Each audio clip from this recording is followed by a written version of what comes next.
Bien, hermanos, vamos a abrir nuestra Biblia, por favor. Primera Tesalonicenses, capítulo número 2, verso número 1.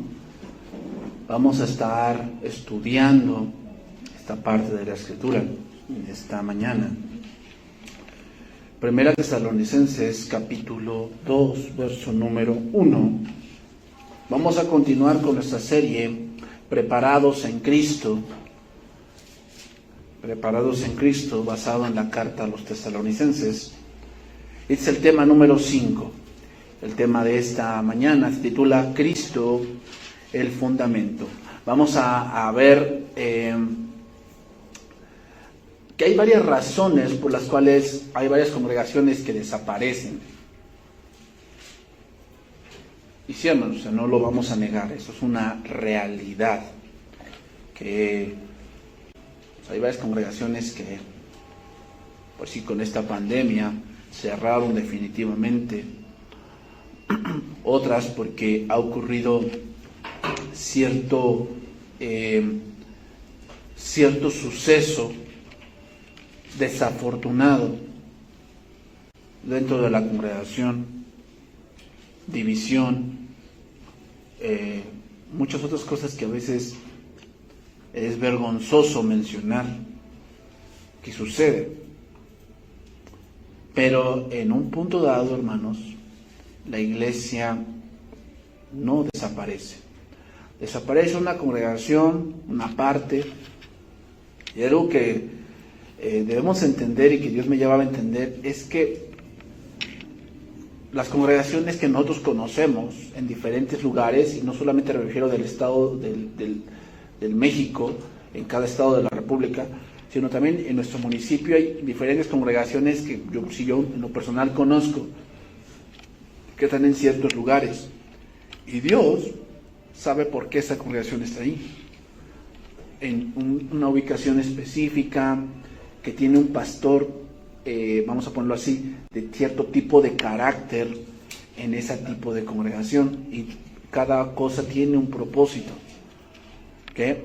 Porque hay pastores de todo tipo de carácter. Predicamos lo mismo, pero pues sin duda la manera de enseñar, la manera de cómo aplicamos las cosas es distinta.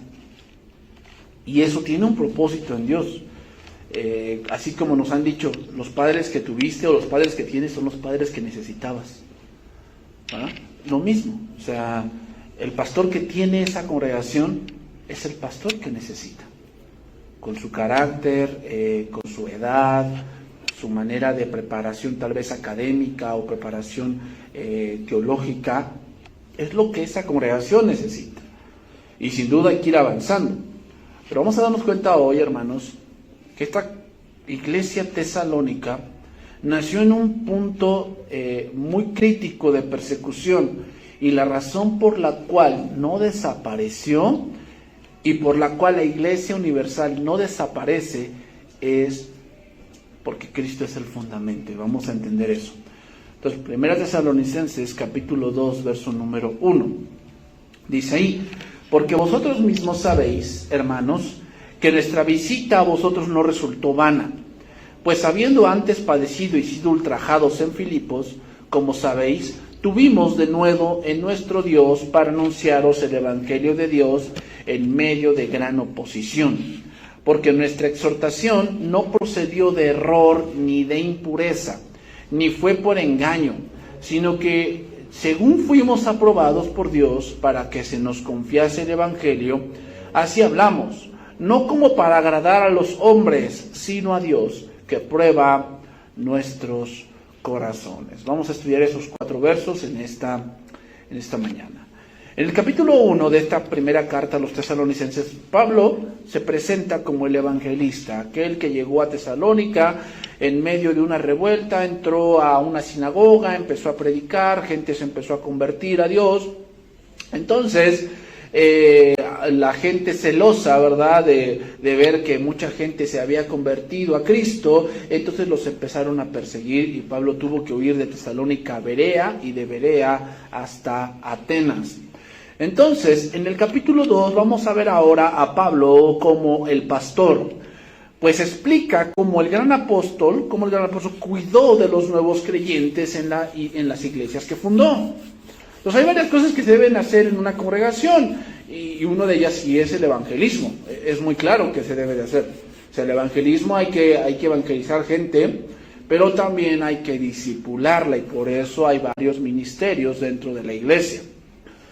Por eso dijo Pablo, 1 Corintios capítulo 3, verso 5, dice: ¿qué pues es Pablo?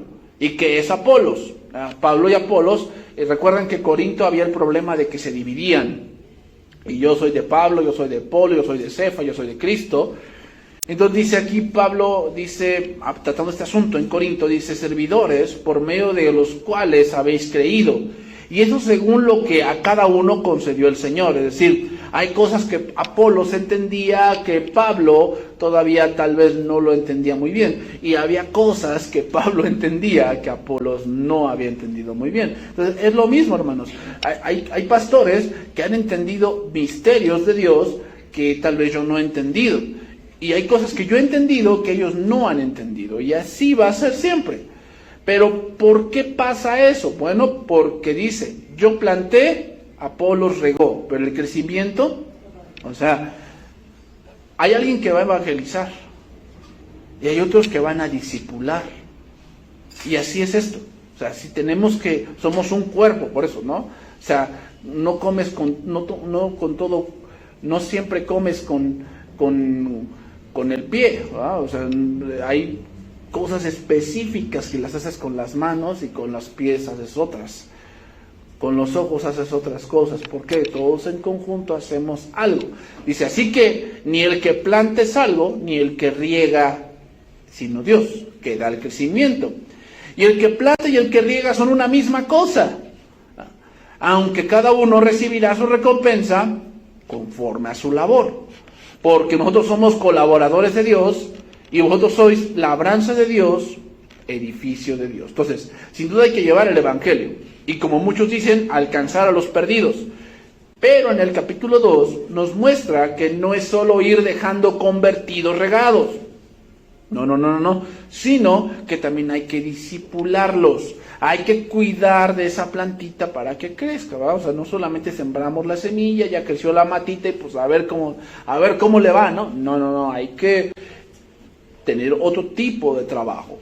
¿Okay? Entonces, muchos dicen: hay que alcanzar a las naciones. Y ese es un pensamiento, en cierto punto, bueno. Sin embargo, por falta de discipulado, empezamos a ver congregaciones llevando las cosas a su manera. Por si yo me enteré de una congregación que no tienen pastor. Que no tienen pastor. Yo le dije: ¿cómo que no tienen pastor? No, si no tenemos. Pues cada familia se va turnando cada mes para llevar las cosas. Y es más, dice: estamos llegando a la conclusión que no lo necesitamos. Dije: ay, pero ¿sabes por qué llegaron a esa conclusión? Porque no tienen discipulado. Y como no tienen discipulado, empiezan a entender las cosas a su manera. Entonces, como yo creo que esto es lo correcto, ¿no? Pues así debe de ser.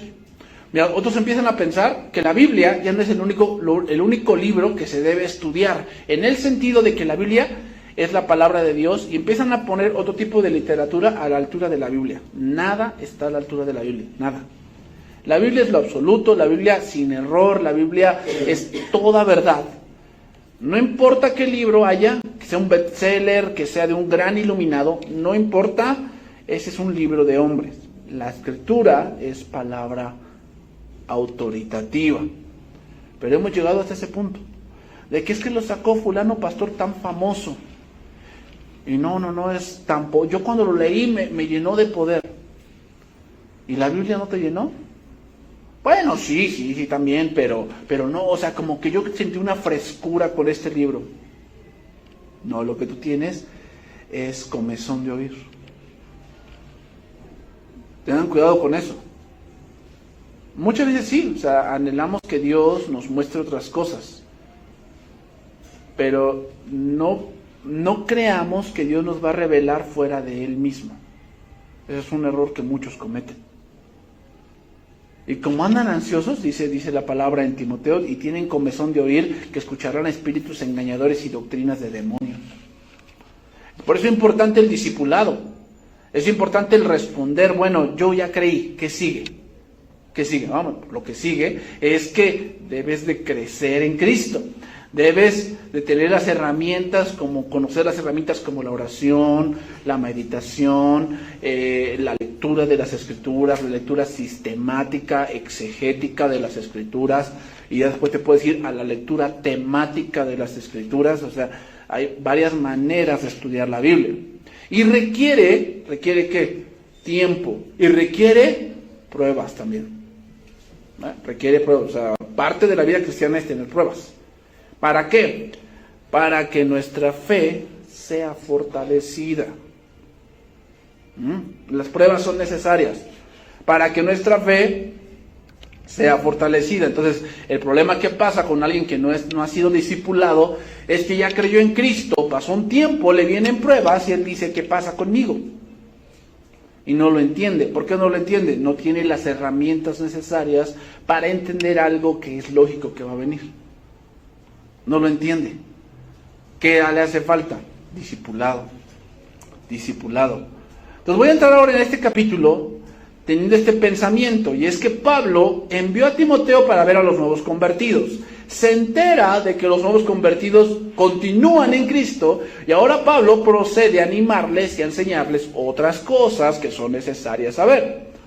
Entonces voy a volver a leer ahora desde el contexto. 1 Tesalonicenses 1:9 y voy a leer hasta el 2:1. Porque ellos mismos cuentan de nosotros la manera en que nos recibisteis y cómo os convertisteis de los ídolos a Dios, para servir al Dios vivo y verdadero, y esperar desde los cielos a su Hijo, el cual resucitó de los muertos, a Jesús, quien nos libra de la ira venidera. Porque vosotros mismos sabéis, hermanos, que nuestra visita a vosotros no resultó vana. A ver, pregunta, ¿a qué se refiere Pablo con vana? No resultó vana.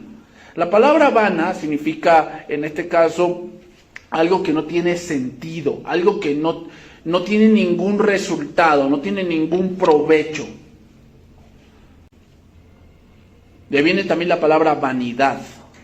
Vanidad es que es algo espurio, es algo que tú piensas, es como que tú ves en la relojería un reloj que lo ves tan hermoso, hasta parece que tiene chapado en oro, pero nada más es una pintura que con el tiempo se va cayendo.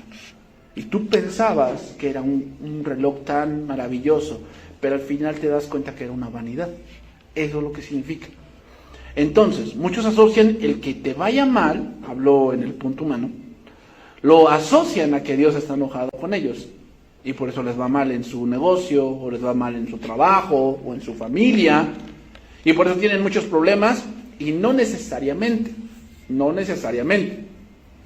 Debemos ver las cosas a la vista de Dios. Y Dios nos muestra que no siempre es así. Vemos en las Escrituras que hubo muchas hambrunas. Por decir, a Abraham le tocaron varias hambrunas. O sea, las hambrunas en la Biblia, hermanos, eran comunes. Después vemos otra hambruna con José. Vemos otra hambruna con Isaac. O sea, hubo varias hambrunas dentro de las Escrituras. Y no era porque Abraham se hubiese portado mal o porque Dios la traía con Abraham. No, las hambrunas, hermanos, empujan a la gente a que vaya a un lugar que Dios quiere que vaya. Es parte de los planes de Dios. Tanto las hambrunas como el que haya mucha comida. Ambas cosas, el que tengas mucha comida o el que tengas poca comida, son parte de los planes de Dios. Es parte de los planes de Dios que muchas veces tengamos que vivir en la escasez, pero también es parte de los planes de Dios que en algún momento tengas abundancia. Son cosas que sí o sí Dios las permite para ir hacia un punto glorioso. Eso es lo que debemos entender.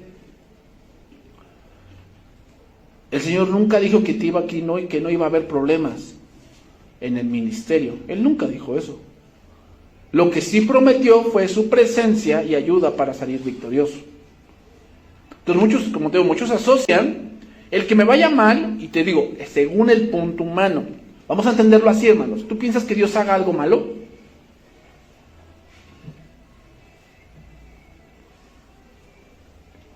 Si tú me dices, sí, ¿qué cosa haría mal Dios? Pues que me enferme. Eso es parte de lo natural. Tu cuerpo se va desgastando, se llama la ley de la entropía. La ley de la entropía dice que todo cuerpo, cada día que pasa, se va desgastando. Eso es parte de algo natural. Entonces eso no es de Dios. Bueno, pero es que hay algunos que les envía enfermedad. Bueno, habría que analizar más a la manera de Dios, ¿no crees? Porque Dios no ve lo que tú miras y lo que yo miro. ¿Recuerdas a Samuel cuando fue a ungir a David? Y vio a su hermano, hombre de guerra, y parece que Samuel no había aprendido. Porque Saúl era como el hermano de David. Saúl era alto y bien parecido. Y ese fue el que eligieron para el primer rey. ¿Y cómo salió ese rey? Pues muy malo. Ahora Samuel va a elegir a David, o va a ungir a David, y ve a uno igual que Saúl. ¿Te das cuenta? El hombre siempre ve lo grandote y ve lo bien parecido, pero nunca ve el corazón. Ahí es donde radican las cosas. Dios siempre va a actuar con una persona, y a veces Dios le manda una enfermedad a una persona, o como a Job, le quita todo en un momento, para que su corazón se alinee más. Sí, hermanos, quien le quitó las cosas a Job fue Dios. ¿Para qué? Para que entendiese Job algo más profundo de Dios. Por eso dijo Job, de oídas te había oído. Es decir, yo conocí una parte de Dios, pero no todo lo que conocemos de Dios es lo que Dios es. Hay muchas cosas que no conocemos de Dios. Entonces, hermanos, el Señor nunca dijo que no iba a haber problemas. Entonces Dios nunca hace algo malo. Dios nunca hace algo malo. Eso lo tenemos nosotros. O sea, para mí es malo que no tenga dinero. Para mí es malo que se me rompa el zapato. Para mí es malo que ahorita salga y me pase por un fierro y me rompa el saco. Para mí eso es malo. Pero qué tal vez si en mi corazón este saco es mi ídolo. Y Dios dice, pues sabes que yo no puedo soportar eso. ¿Y sabes qué? Va ahí con tu saco. Y yo digo que eso es malo. Y muchos hombres lo dirán que es malo. Pero si viéramos las cosas que Dios ve, diríamos, Señor, mejor me callo. Entonces Pablo no les dice, ya ven, yo sufrí mucho. No, sino que ve que Cristo en su omnisciencia tenía preparada esa persecución. Porque ese fue el cimiento de esta iglesia. Aquí debemos entender algo, hermanos. Cada congregación tiene un propósito de Dios. Cada congregación. En dónde se encuentra, la ubicación, el tipo de pastor, el tipo de local, el tamaño del local, el color del local. Todo tiene un propósito. Todo. Y cosas así, hermanos, que parecen pequeñas, que no tienen nada que ver, sí tienen que ver. Que parecen, pues, que no tienen nada de asombroso, Dios sí tiene cuidado de estas cosas. Son cosas que sin duda Dios tiene trazadas con cuidado para alcanzar a otros. Y ustedes véanlo, hermanos. Sí hay pastores, pero no todos enseñan igual. No todos enseñan igual, a pesar de que predicamos lo mismo. Predicamos el Evangelio. En el caso de Tesalónica, fue una iglesia que surgió en la persecución, y para que entendamos lo que dijo Cristo. Mateo capítulo 16, vamos a ver ese pasaje. Mateo capítulo 16, verso número 13. Entonces, hay iglesias que surgieron de una manera sorprendente, ¿no? Yo me he enterado de cómo han surgido varias congregaciones en diferentes puntos, y es asombroso cómo Dios hace que las congregaciones surjan. Algunas surgen porque un día alguien decidió prestar su casa y ahí inició una congregación. Otros surgen porque tal vez empezaron a predicar en un parque, y ahí se empezaron a congregar en un parque, pero ya vieron que era insuficiente y empezaron a congregarse en un local. Hay varias maneras en que surge una congregación, hermanos. ¿Y por qué Dios permite que surjan de esa manera? Bueno, hay un propósito. La ubicación donde está esa congregación tiene un propósito. Yo me puse a pensar, ¿y si en una sola congregación se congregaran todos? Pues no, date cuenta, cada congregación tiene una costumbre. Cada congregación tiene una manera de hacer las cosas, y eso no es malo. Eso es algo que Dios ha dejado que sea la libertad. Es decir, la manera de llevar la reunión, sí hay una pauta en las Escrituras. Dijo Pablo, algunos cantan cánticos espirituales, otros oran y otros profetizan. O sea, era el punto de la iglesia primitiva. Se hacían cánticos, se oraba y se pasaba la palabra. Este era el método. Ahora, hay varias congregaciones que llevan ese método de diferentes maneras. Está bien, eso Dios nos ha dado esa libertad para hacerlo. Pero hay algo muy claro, que es que la iglesia debe ser un lugar donde se proclame la palabra. Cuando no se está cumpliendo eso, pues quiere decir que está perdiendo el objetivo esa congregación. Es lo que dice aquí, versículo 13. Viniendo Jesús a la región de Cesarea de Filipo, preguntó a sus discípulos diciendo, ¿quién dicen los hombres que es el Hijo del Hombre? Ellos dijeron, unos, Juan el Bautista. A ver, aquí vamos a preguntarnos algo. ¿Por qué dicen que Juan el Bautista si Juan el Bautista no hizo milagros? ¿Por qué decía la gente que Jesús era como Juan el Bautista? La respuesta es por el tipo de predicación que tenían. Recuerden lo que decía Juan el Bautista. Juan el Bautista llegó diciendo, arrepiéntanse, arrepiéntanse, arrepiéntanse. Jesús dijo lo mismo. Arrepentíos porque el reino de los cielos se ha acercado. Por eso decían que era Juan el Bautista. Por el tipo de predicación y el tipo de esmero que daba a su predicación Jesús. Y por eso decían que era Juan el Bautista. Otros decían que era Elías. ¿Por qué? Los grandes milagros. Elías es recordado mucho por que llovió fuego del cielo. ¿Te acuerdas? 2 veces con Elías llovió fuego del cielo. La primera fue con los profetas, que estaban ahí bailando y toda la cosa, y él se burlaba y decía, pues grítenle más fuerte porque a lo mejor no, está durmiendo, ¿no? Está de viaje, grítenle, grítenle. Y ellos gritaban y se cortaban con cuchillos y al final nunca respondió. Bueno, y la segunda vez fue cuando un rey mandó a llamarlo y le dijo a su general, dile que venga, que lo manda a llamar. Y dice que estaba Elías sentado en la cumbre de un monte, porque Israel es así, rodeado de montes. Entonces estaba sentado y llegó el general y le dice, profeta, ¿qué dice el Señor que bajes? El Señor rey, que bajes, porque te vamos a llevar preso. ¿Ah, sí? Dices que yo soy profeta, sí. Pues si no desciende fuego del cielo, no soy profeta. Y ¡bum! Desciende fuego del cielo. ¿Cómo ves? Eso fue lo que pasó con Jesús también. Jesús hizo muchos milagros. Milagros impresionantes. Por eso lo comparaban con Elías. Porque pues, Elías sí, como que sí, hacía muchos milagros. Y otros con Jeremías. ¿Por qué con Jeremías?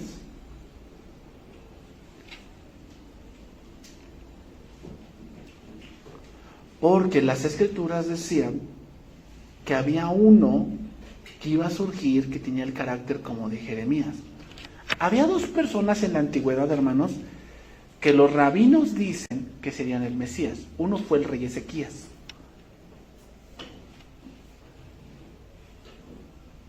El rey Ezequías tuvo todas las cosas que tendría que tener el Mesías. Un rey que amaba la Torá, un rey que oraba, un rey que llevaba al pueblo a Dios, un rey muy bueno. Pero ese mismo rey fue aquel que Dios le dijo que se iba a morir. Después Dios le da 20 años más. Y ahí tiene un hijo llamado Manasés. Y Manasés, pues ya sabemos la historia, ¿verdad? Y él les dijo, ¿y ustedes quién decís que soy yo? Ahora, quiero que vean, esas 3 cosas son las cosas externas. La gente veía algo de Jesús parecido a Juan el Bautista, entonces decían, es Juan el Bautista. Otras personas veían cosas parecidas a lo que se narraba de Elías y decían, es Elías. Pero ustedes, ¿quién dicen que soy yo? Y respondió Simón Pedro y dijo, tú eres el Cristo, el Hijo del Dios viviente. Entonces le respondió Jesús, bienaventurado eres Simón, hijo de Jonás, porque no te lo reveló carne ni sangre, sino mi Padre que está en los cielos. Una de las cosas que debe tener la iglesia, revelación. Revelación. Y revelación no es que me hagan chacolotear y salir bien animado de la iglesia, eso no es cierto. Revelación es entender un misterio que está allí, pero que necesito descorrer el velo. Eso se llama revelación. No es algo nuevo, es algo que está allí, pero que yo no he entendido. Y ahora lo entiendo. Entonces, en la iglesia de Dios debe haber revelación. Eso es parte de una iglesia que está fundada en Cristo. Una iglesia que está fundada en Cristo tiene que tener revelación. Tenemos que seguir entendiendo cosas, hermanos. Por eso la Biblia es tan amplia. Y ustedes se han dado cuenta. Nos pusimos a analizar, hermanos, en la semana cuántas series se han dado aquí. ¿Saben? Más o menos unas 25 series. Hemos visto de muchas cosas. ¿Y saben qué? Eso es poco. Eso es poco aquí. O sea, 25 series es nada de lo que hay en la Biblia. Por decir, me puse a analizar en la semana y dije, habría que sacar una serie de las pruebas de Job. ¿Por qué específicamente Dios le quitó eso? ¿Sabes por qué? Eso habría que hacerle una serie. Porque cada cosa que Dios le quitó a Job es una cosa en la que el hombre siempre pone su vida, sus hijos, sus posesiones, sus casas, sus tierras. Es algo en lo que siempre el hombre pone su corazón ahí. Y cuando Dios se lo quita, él siente que se muere. O sea, porque date cuenta, primero llegó uno y le dijo a Job, es que pasó esto. Y bien terminando él, llega el otro. Y le dice, no, es que estaban tus hijos reunidos, de repente vino un tornado y se cayó la casa y se murieron todos. Y de repente viene otro. Entonces van siendo por etapas. Habría que analizar por qué Dios lo hizo de esa manera. Entonces, hay muchas cosas que ver, muchas cosas que analizar. Y eso es progresivo, hermanos. Pero tenemos que ir teniendo revelación, no podemos estar siempre en lo mismo. Tenemos que crecer, como dice Hebreos, tenemos que ir hacia adelante, hacia el crecimiento. Entonces, le dijo Jesús, bienaventurado eres Simón, hijo de Jonás, porque no te lo reveló carne ni sangre, sino mi Padre que está en los cielos. Y yo también te digo que tú eres Pedro, y sobre esta roca edificaré mi iglesia. Esta es la primera vez que se ve la palabra en el Nuevo Testamento, la palabra iglesia, que significa salir fuera, significa iglesia. Esta es la primera vez que se ve en los evangelios. La palabra iglesia, y la dijo Cristo. Y este versículo es importantísimo. Yo también te digo que tú eres Pedro. O sea, tú eres alguien que necesita revelación, Pedro. Pero yo soy la revelación. Y sobre esta roca, recuerden que la palabra roca es la palabra griega Petra, que significa una roca de gran tamaño. Petra, y la Petra es Cristo. Edificaré mi iglesia, y las puertas del Hades no prevalecerán contra ella. Una mujer que tiene ahí su programa que se llama Caso Cerrado, dijo que si la iglesia no se acoplaba al pensamiento de la ideología de género, la iglesia iba a desaparecer. Pues obviamente es lo que dice porque es una neófita en esta parte. Pero las puertas del Hades, ahí Hades se refiere a todo ese pensamiento. Recuerden que el Hades es un punto donde viene de la parte del infierno.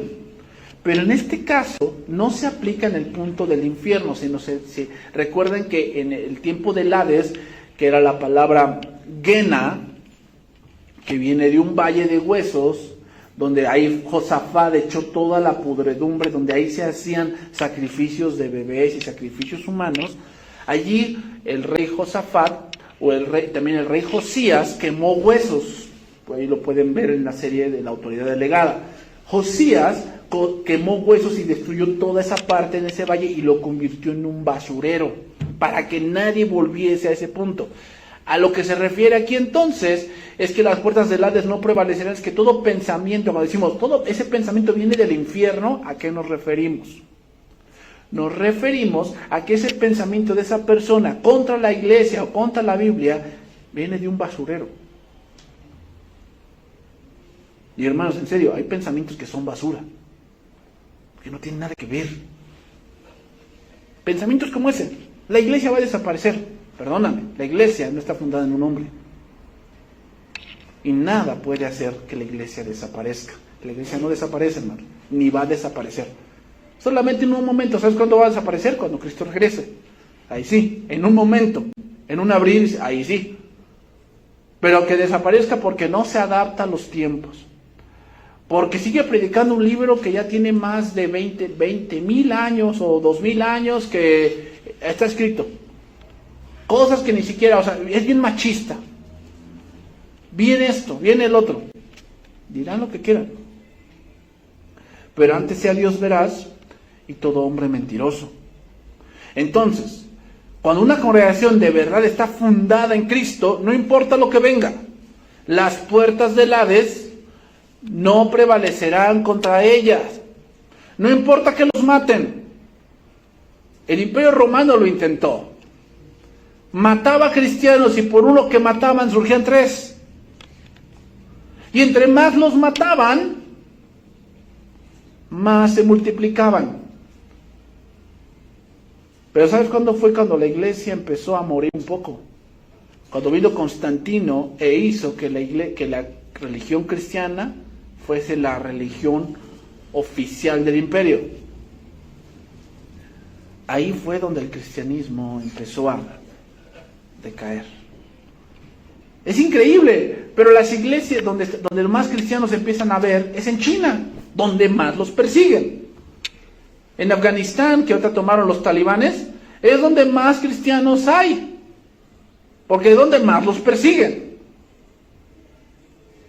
Porque las puertas del Hades no prevalecerán contra ella, pero la iglesia que está en el occidente, que somos nosotros, está muriendo poco a poco. ¿Por qué? Porque hay otro tipo de persecución. Ya no es persecución física, es persecución mental.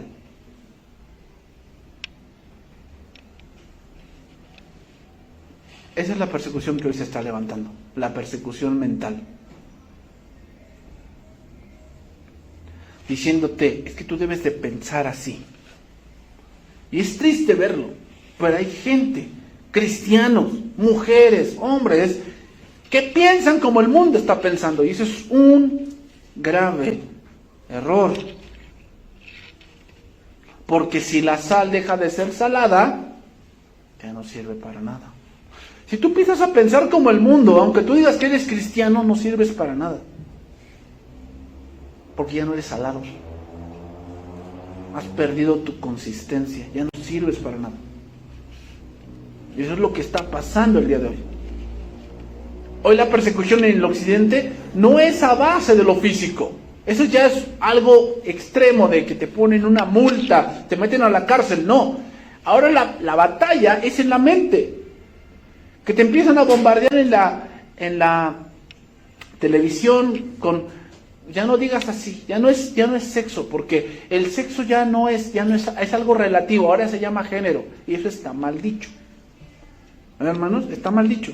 Porque el sexo es algo biológico. Es algo que ya se determinó en el momento de la fecundación. El género es cultura. Entonces, ve cómo el mundo te empieza a bombardear y dice, a ver, no es que la mujer surgió porque el hombre dice que así es la mujer. No, yo no lo digo que es así. Así lo dice Dios. Y eso no se llama género. Se llama sexo. Es lo que determina. El género, pues bueno, hay diferentes culturas. Por decir, hay culturas Más aquí, que ¿quién utiliza más aretes? La mujer, pero eso es cultura. Pero hay alguna parte donde sabemos que la mujer es la que utiliza ese tipo de cosas. Eso no viene en el ADN, eso viene de la cultura. Pero la parte de la fisionomía, la parte de la altura, la parte de las curvas de la mujer y del hombre, eso es parte de la genética. Eso no se puede negar. Pero date cuenta, entonces ya empiezan a manipular ese tipo de lenguaje, y cuando el cristiano empieza a pensar así, lleva la mitad de la batalla perdida. Porque ¿cómo puede combatir algo con lo que está de acuerdo? Mucho cuidado con eso. Entonces, ¿sabes? Cuando estamos de acuerdo con pensamientos del mundo, lo que va a empezar a pasar es que hay muchas cosas de la Biblia que no entendemos porque no estamos de acuerdo. Entonces, la cuestión es, ¿de verdad estamos fundamentados en todo en Cristo? ¿Nuestra vida está fundamentada en Cristo? Es una buena pregunta, porque muchas veces pensamos en números y así queremos medir la eficacia, y es una manera muy humana de medir. Porque en el caso de Tesalónica, entonces ¿la predicación fue eficaz o no? Muchos dirían, sí, porque hay gentes. Bueno, sí, pero entonces ¿por qué Pablo huyó? ¿Acaso no confía en el Dios que tanto predica? ¿Por qué no se quedó Pablo? Eso es lo que decían sus adversarios de Pablo. Decían, bueno, Pablo les predicó que Dios, que la fortaleza, que sí, que Cristo. ¿Y por qué huyó? Entonces, no, pues sí es cierto, se contradice Pablo. Es que eso es verlo de una manera muy humana. Debemos verlo en el punto de Dios, y es que la iglesia permanecía, y la razón es porque el fundamento es Cristo, no era Pablo. El hecho de que Pablo hubiera salido de esa ciudad por su vida, y que la iglesia permaneciera, daba a ver que el fundamento de esa iglesia era o es Cristo. Entonces, ¿qué pasa con esas congregaciones que muere el pastor y la iglesia desaparece? El fundamento era el pastor, y no debe ser así. Por eso se les indica que sus niños los instruyan en el camino de Dios, que su fundamento sea Dios, porque ustedes no van a ser eternos, un día ustedes se van a ir. Esa es la ley de la vida. ¿Y cómo? Porque hay hombres, jóvenes, adultos, de 30, 40 años, que se muere la mamá, se muere el papá, y ellos no pueden continuar la vida. No pueden. ¿Por qué no? Su fundamento era pues el papá, la madrecita querida, ¿no? Se murió y va con él también. Por eso el fundamento de todo debe ser Cristo, hermanos. No quiere decir que no llore, no quiere decir que no le duela, sí le duele. Pero sabe que esto es así, y que si él tiene bien fundamentado, él sabe que va a ella o a él, y que es una separación de corto tiempo. Pero ¿qué hacen los hijos que no tienen este fundamento?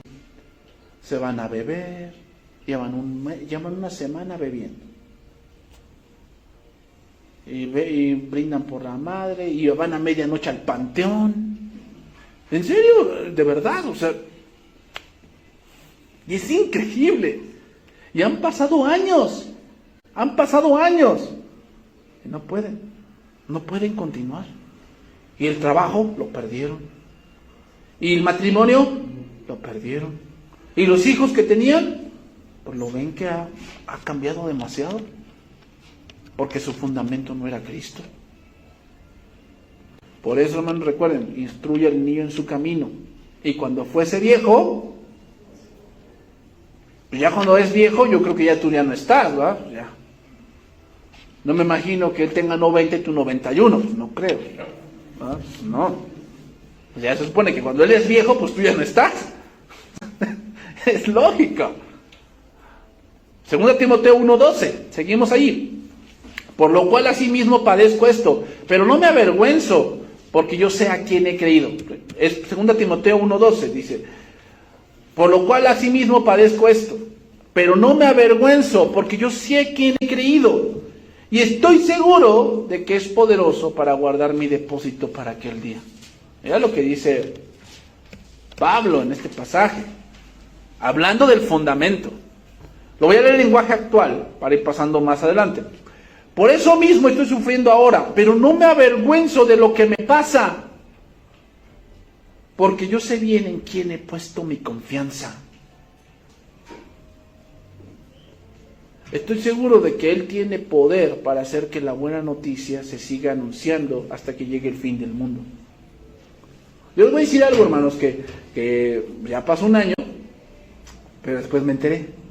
Y no de aquí, hermanos, o sea, gente, pues obviamente hay gente que pues nada más quiere verte caído, ¿no?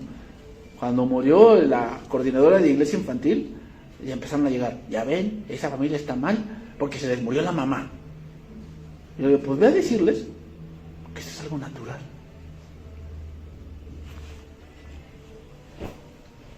Entonces cuando alguien se muere es porque está mal. Por favor. O sea, ya se murió de 100 años y se murió porque está mal. O sea, por favor, o sea, ¿qué irracionalidad es esa? Pero bueno. Pero ya después viene la otra. No, es que ese pastor ni quería a su mamá. Porque ni lloraba ni nada.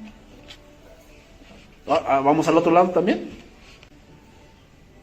¿Te das cuenta? ¿No? O sea, si tu fundamento no es Cristo, esas cosas te mueven. Te dices, no, sí es cierto, no, sí. Te pido perdón a la vida y a mi madrecita querida. No, o sea, hermanos. Entonces nosotros debemos saber a quién hemos creído. Y no debemos avergonzarnos de algunas cosas que nos pasan, que son lógico que van a pasar.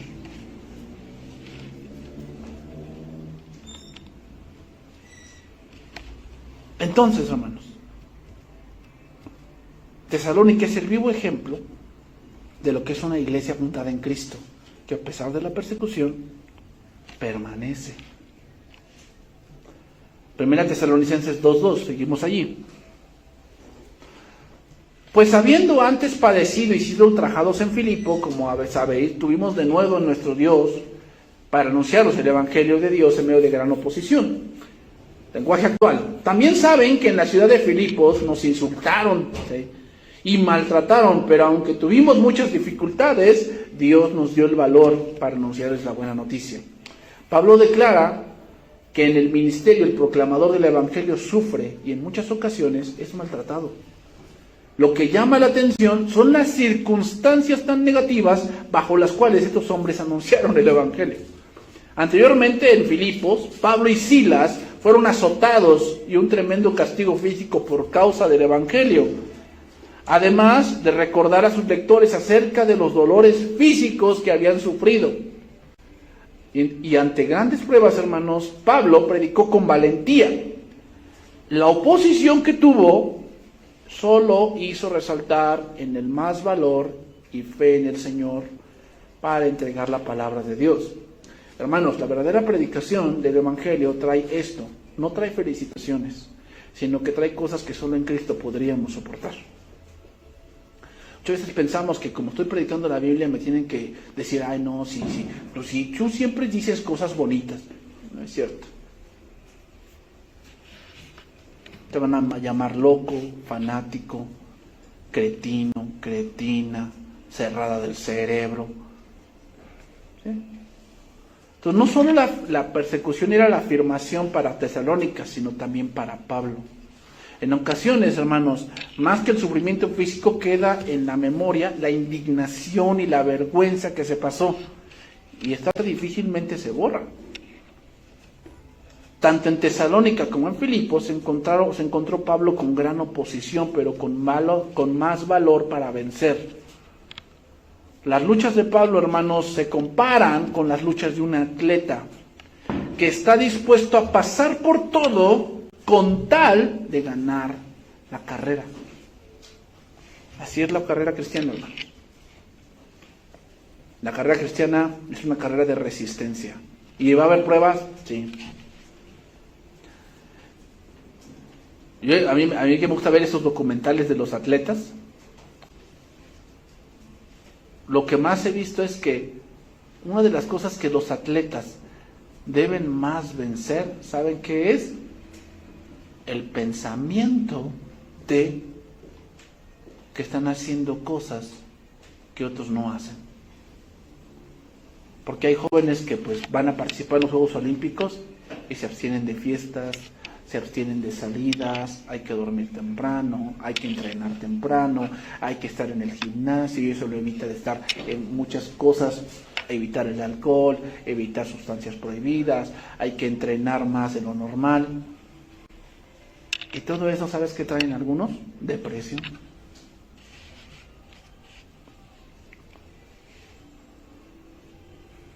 Y muchas veces va a traer a nosotros, poniendo ya en el punto cristiano, el ver que otras personas empiezan a hacer cosas que no es que nosotros no podamos hacerlas, sino que entendemos las consecuencias de ello.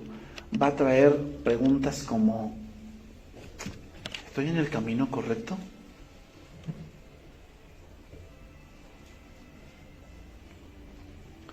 Entre más que vas avanzando la edad, te pones a pensar si de verdad gozaste esos años que han pasado.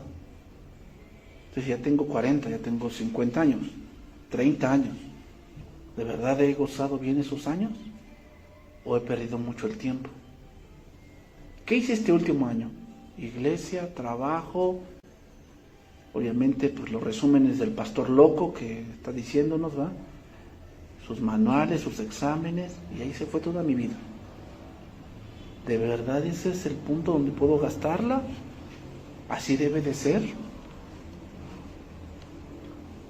Esa respuesta solamente la vas a encontrar en el Señor. Solamente ahí. Yo te podría dar muchas razones por las cuales sí, pero tal vez no me creas y no las sientas satisfactorias. Pero es el Señor quien te debe responder esas cosas. Últimos 2 versículos ahí, en Tesalonicenses 2, 3 y 4, y vamos a ver 3 cosas aquí importantes. Dice, porque nuestra exhortación no procedió de error ni de impureza, ni fue por engaño, sino que según fuimos aprobados por Dios, para que se nos confiase el Evangelio, así hablamos, no como para agradar a los hombres, sino a Dios, que prueba nuestros corazones. Vamos a ver aquí 3 cosas de alguien que está fundamentado en Cristo. Primera cosa, dice ahí, lenguaje actual de ese versículo número 3. Y cuando la anunciamos, dijimos siempre la verdad. Bueno, primera cosa. Una cosa es predicar lo que es y otra cosa es predicar lo que yo creo. Una cosa es predicar lo que es y otra cosa es predicar lo que yo creo.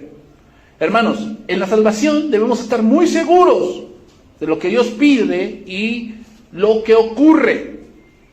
De la salvación tenemos que estar muy seguros que la salvación es por fe. Eso que no quepa duda. La salvación es por fe. Y las obras, esas vienen después. Pero una persona que cree en Cristo es salva. No importa si fue el Mocharejas, no importa. Si fue la Reina del Sur, no importa. Si fue el Señor de los Cielos, no importa. Si cree en Cristo, es salvo. No puede ser que prediquemos el Evangelio dudando del mismo. Tenemos que creerlo, hermanos. Tú debes de creer lo que la palabra de Dios dice. No es, bueno, aquí dice, pero yo creo. No. Si lo dice, así es. Hoy, ¿cuántos videos en las redes sociales diciendo cosas como sin sentidos? Por decir, he visto yo videos que dicen, el infierno no existe. Oye, pero aquí le dicen a ese pseudopastor, oye, pero aquí en la Biblia dice esto, eso. Bueno, pero no quiso decir eso. ¿Perdón? Ahora, tú sí sabes lo que quiso decir. Sí, porque en esa época, a ver, eso no se trata de época. Se trata de lo que Dios ha dicho. Y toda la Biblia, hermanos, ya ahora estudiamos, toda la Biblia sí habla del infierno. El infierno es la parte de donde se sustenta la justicia. Es como si no hubiese cárcel. La gente hace lo que quiere, porque sabe que no hay castigo. ¿Te imaginas una eternidad así? Cada quien hace lo que quiere, no importa nada, al final nos salvamos todos. Ese sería injusto.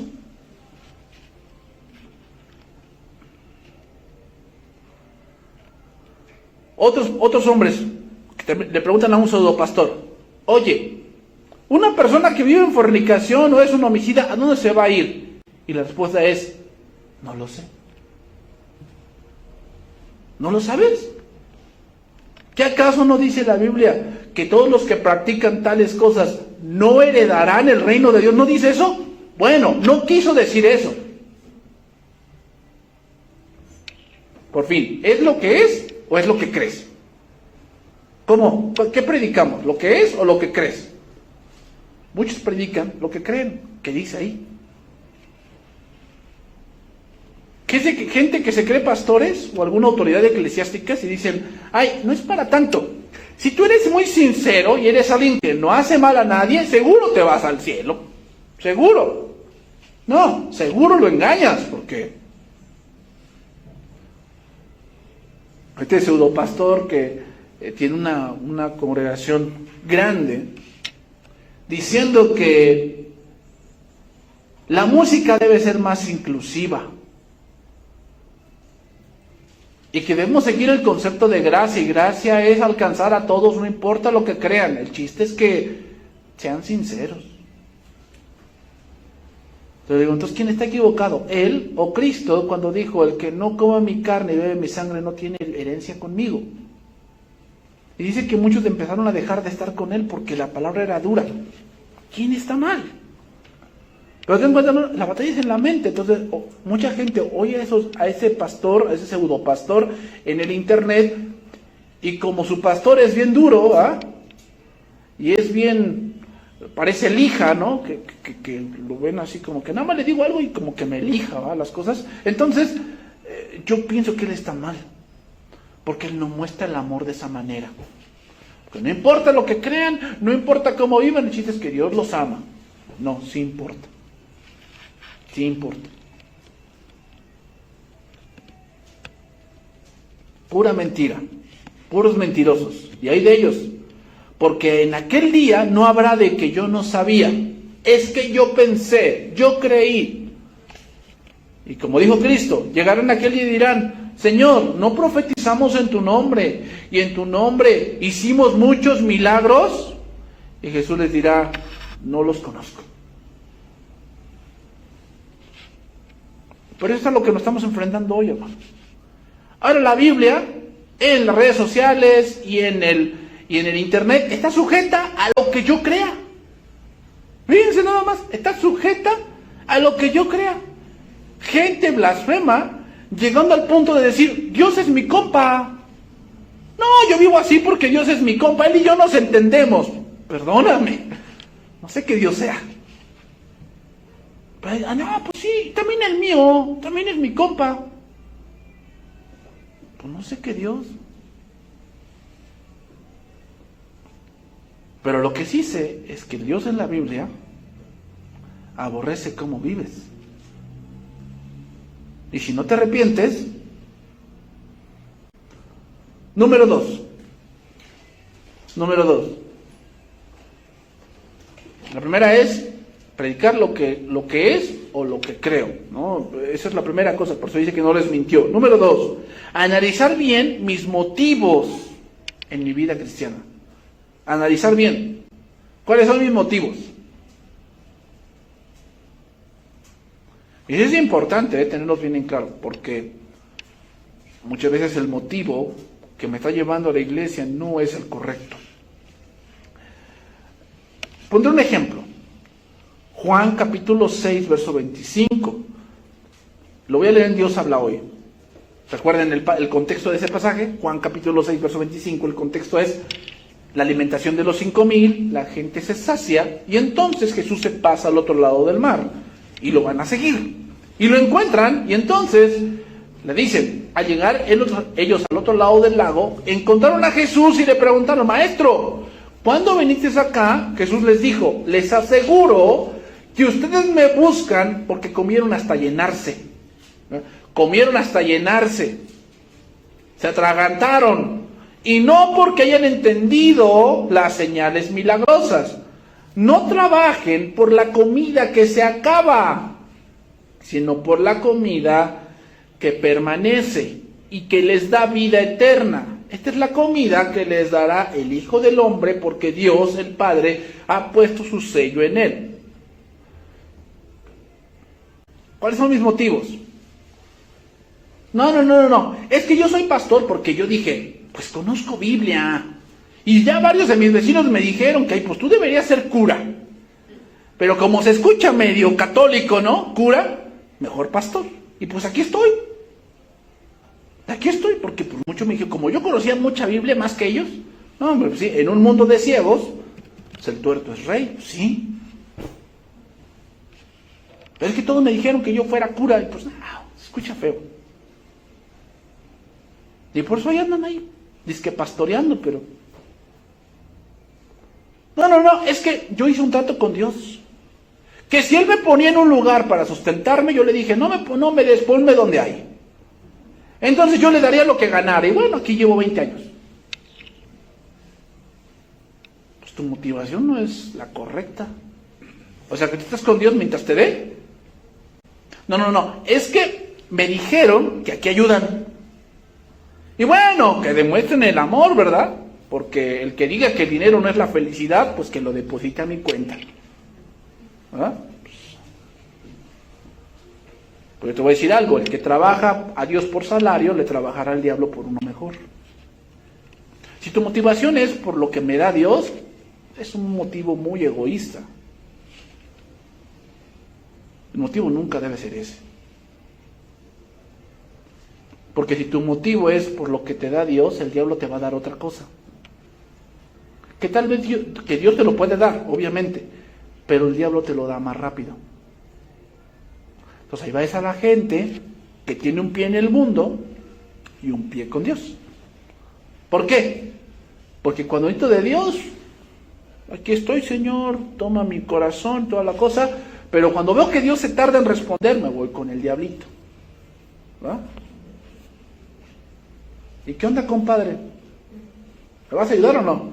Pues sí, te voy a decir, ya sabes que aquí nos ayudamos.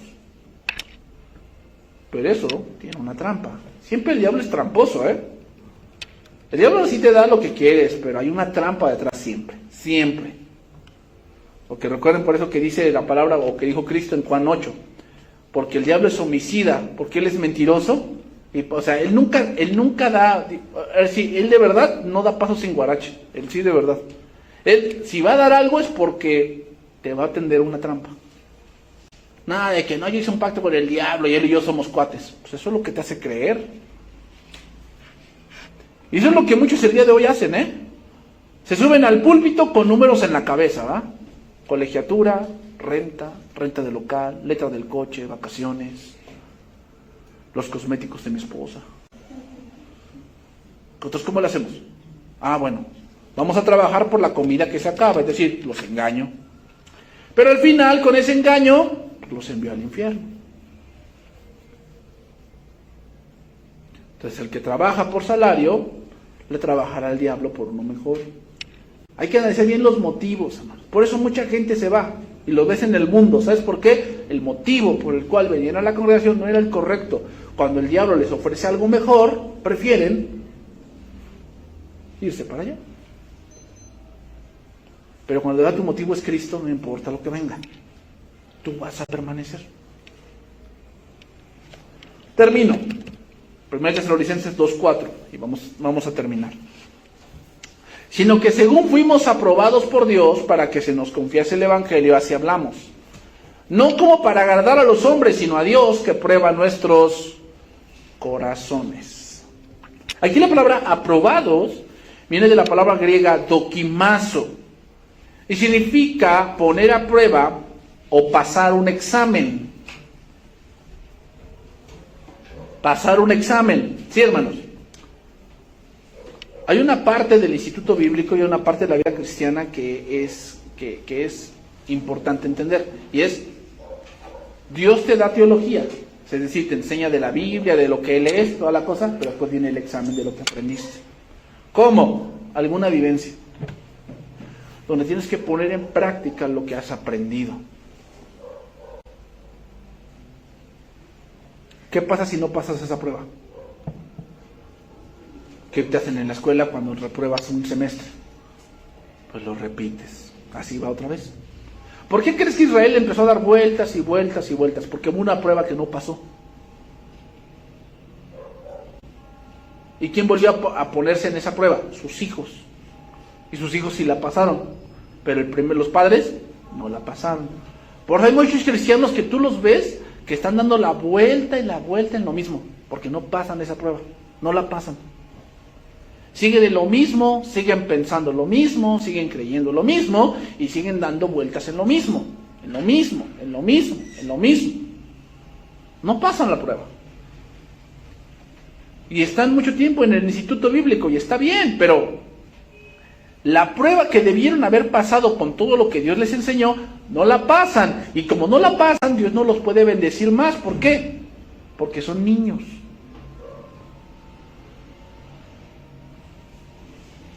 Pablo fue probado primero. ¿Con qué fue probado? Con la persecución. Y pasó la prueba. Entonces, número 3. Para terminar este punto, es ¿dónde radica mi gloria? ¿Dónde radica mi gloria? Voy a leer algunos pasajes. Voy a leer algunos pasajes sobre este punto. Ahí anótalos. 2 Corintios 12:9. Y me dijo, bástate mi gracia, porque mi poder se perfecciona en la debilidad. Por tanto, de buena gana me gloriaré más bien en mis debilidades, para que repose sobre mí el poder de Dios. Por lo cual, por amor a Cristo, me gozo en las debilidades, en afrentas, en necesidades, en persecuciones, en angustias, porque cuando soy débil, entonces soy fuerte. Más adelante, el versículo 15. Y yo con el mayor placer gastaré de lo mío, y aún yo mismo me gastaré de todo por amor de vuestras almas, aunque amándoos más, sea amado menos. 2 Corintios 11:23. Son ministros de Cristo, como si estuviera loco hablo, yo también, en trabajos más abundantes, en azotes innúmeros, en cárceles más, en peligro de muerte muchas veces. De los judíos 5 veces he recibido 40 azotes menos 1. 3 veces he sido azotado con varas, 1 vez apedreado. 3 veces he padecido naufragio, 1 noche y 1 día he estado como náufrago en alta mar. En caminos muchas veces, en peligro de ríos, peligros de ladrones, peligros de los de mi nación, peligros de los gentiles, peligros de la ciudad, peligros en el desierto, peligros en el mar, peligros entre falsos hermanos, en trabajos y fatiga y en muchos desvelos, en hambre y sed y en muchos ayunos, en frío y en desnudez. Y además de otras cosas, lo que sobre mí se agolpa cada día, la preocupación por todas las iglesias. ¿Quién enferma y yo no enfermo? ¿A quién se le hace tropezar y yo no me indigno? Si es necesario gloriarse, me gloriaré en lo que es de mi debilidad. Nuevamente, debilidad. Hay una gran diferencia en el siglo XXI, porque hoy presumen tanta carne y tanto ego, tanta insensatez, y de verdad es increíble de lo que hoy se habla, dejando ver que el fundamento no es Cristo y es cualquier cosa menos Cristo. Y es por eso que hoy vemos un cristianismo tan frágil, tan lleno de mentiras. ¿Por qué? Porque se mienten a sí mismos que son cristianos, sin embargo ellos tienen su propio Dios. Y se enojan si les ocurre algo, porque ellos deben andar siempre en victoria. Hermanos, agradar a Dios es darle toda la gloria a Él. Que solo soy un mensajero, pero no soy quien genero el mensaje.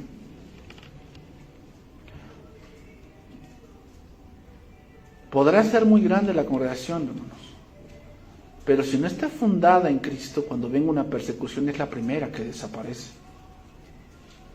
Porque Cristo es la roca y las puertas del Hades no prevalecerán contra ella. Entonces, hermanos, La pregunta que debemos contestar es, ¿mi vida está fundada en Cristo? ¿No está fundada en Cristo? Pues debemos empezar a fundarla ahí. Porque si no es así, cuando venga una prueba o cuando venga algo muy fuerte en nuestra vida, en nuestra familia puede desaparecer si no estamos fundados en Cristo. ¿Cómo estar fundado en Cristo? Estar fundados y estar certeros de lo que Dios pide que yo haga. Hay cosas que Dios quiere que tú hagas. ¿Cómo qué? Perseverar, que creas. Eso es algo que parece muy sencillo, pero es algo que muchos no hacen. Muchos no creen. No creen y no creen y no creen. ¿Por qué? Porque cuando viene la palabra, tienen un pero a ella. Sí, pero yo creo que eso, tú no crees. Tú no crees.